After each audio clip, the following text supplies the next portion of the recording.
Hey everybody, this is Chelsea from the BD Fitness Centers, and we're going to do our first body balance class pre-recorded here. So I wanted to do a nice flow talking about hip mobility and some basic stretches that any of you can do at home, and all you need really is a yoga strap.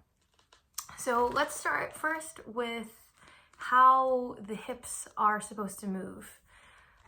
We have internal rotation of the hips, which is usually this ability here of the head of the femur to come in when we're folding forward. So that is internal rotation, meaning coming inside. You have something called external rotation. So see, it's when the hip joint opens. So my knees coming out. So basically any type of stretches like these. You have the idea of hip flexion, so that ability to fold here in the front of the hip. And then you have something called hip extension. So when I'm lying here on my back, coming down, extension there in the front of the hip. Or other stretches here, like our cobra pose. Again, extending here in the front of the hips.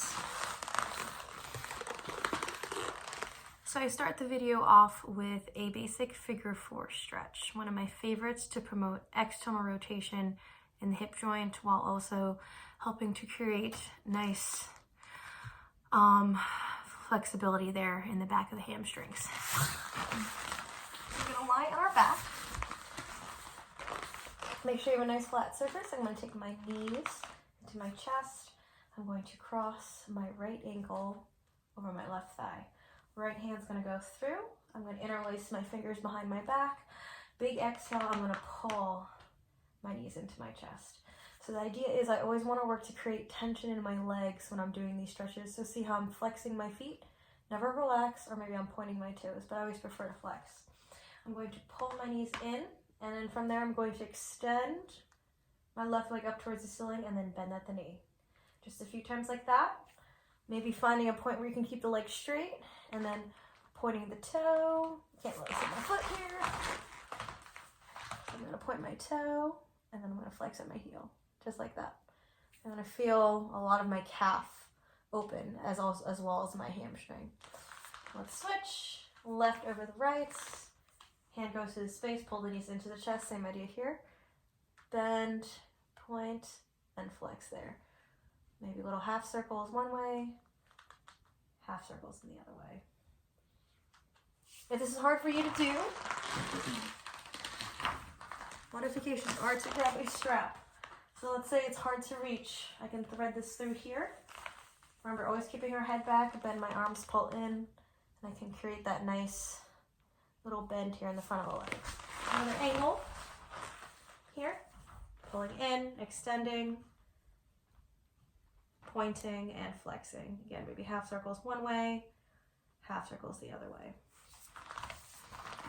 Up next, we are going to do the happy baby pose, one of my favorite poses as it promotes external rotation of the hip joint, flexion of the hip joint, and also flexibility in our hamstrings and our calves. One thing I didn't mention in the beginning of this video is the differences between mobility and flexibility.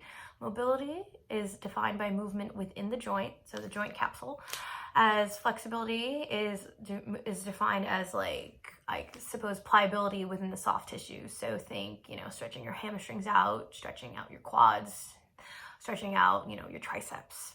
So let's get into happy baby. We're going to lie flat on our back. I'm going to take my knees into my chest. I'm going to create that nice little flexion there in front of my hips. So in my first video, I did this one leg at a time. I'm going to base my right foot onto the ground. I'm going to grab my left foot with my left hand, all right? So if you can, I would say bring this left knee down towards the ground. You may have a little tilt there in your pelvis, but you can use your right leg to stabilize.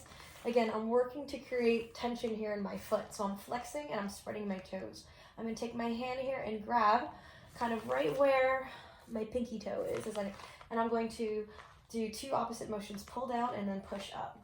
My right hand here will be extended to the side to ensure both of my shoulders are pressed firmly against the ground. I'm going to straighten out my leg and then take it in. Just a few times like that.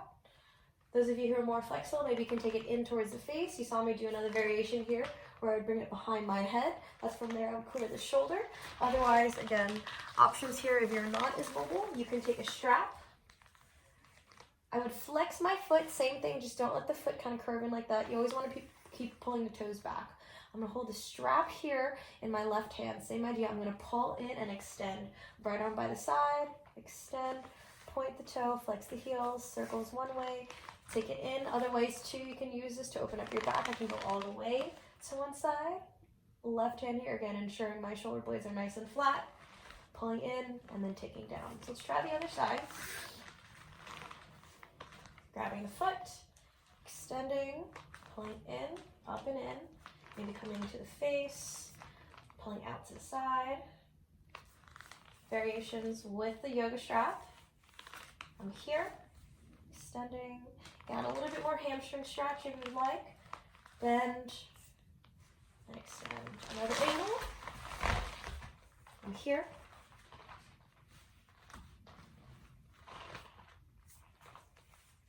Otherwise, holding the strap, pulling out, in, out, and in. And again, another little twist. Full happy baby, grabbing both feet. If you have the mobility to do this, I highly recommend it. Again, really great to open up our lower back, whole posterior chain, and also really wake up those leg muscles. Lying on my back. Again, knees in. I'm going to grab both of my feet, separate my knees nice and wide, and then pull down. At the same time, I'm pushing my feet up into my hands, so there's always going to be tension here. Some of my clients, I'll recommend to bend and extend, falling to each hip,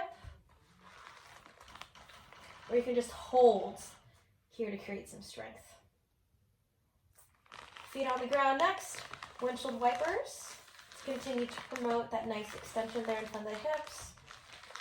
And having our arms at the side. Let's talk about creating more length in the front of our hips by promoting some hip extension with some cobra stretches. So let's get on our stomach.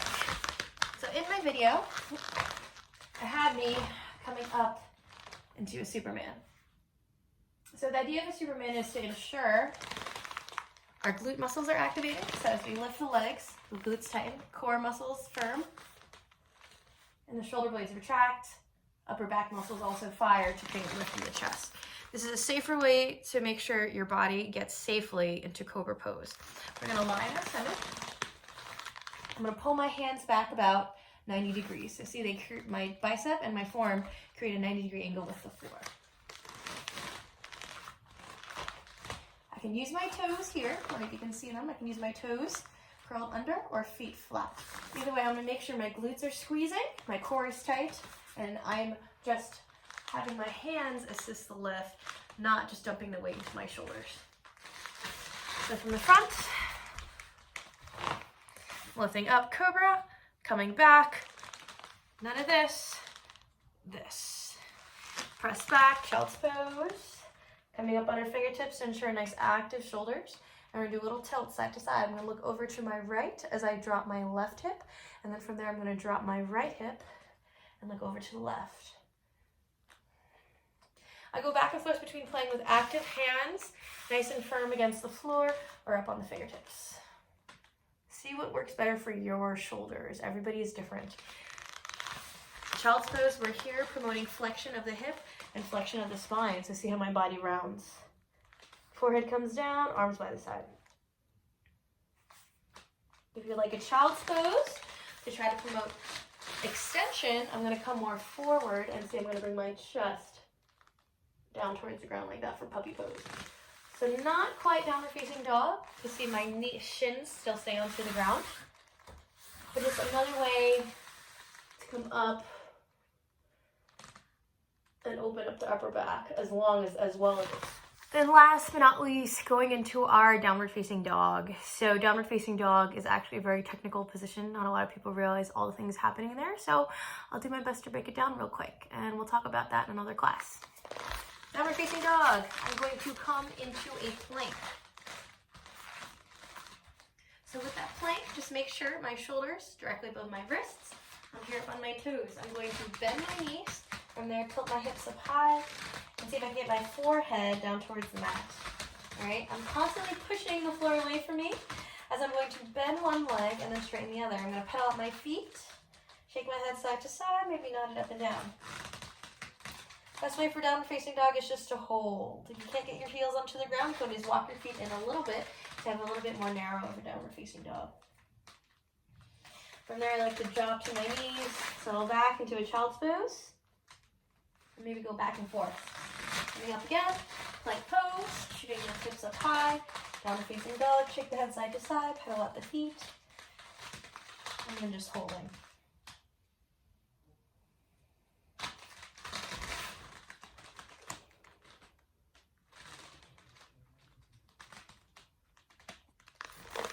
Hey guys, I just want to say thank you for tuning in and doing our little happy hip flow here.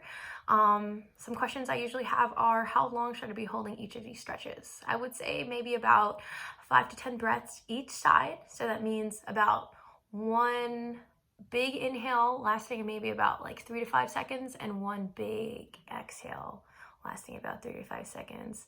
That in turn should be maybe about 1 minute per side. Obviously, longer the better.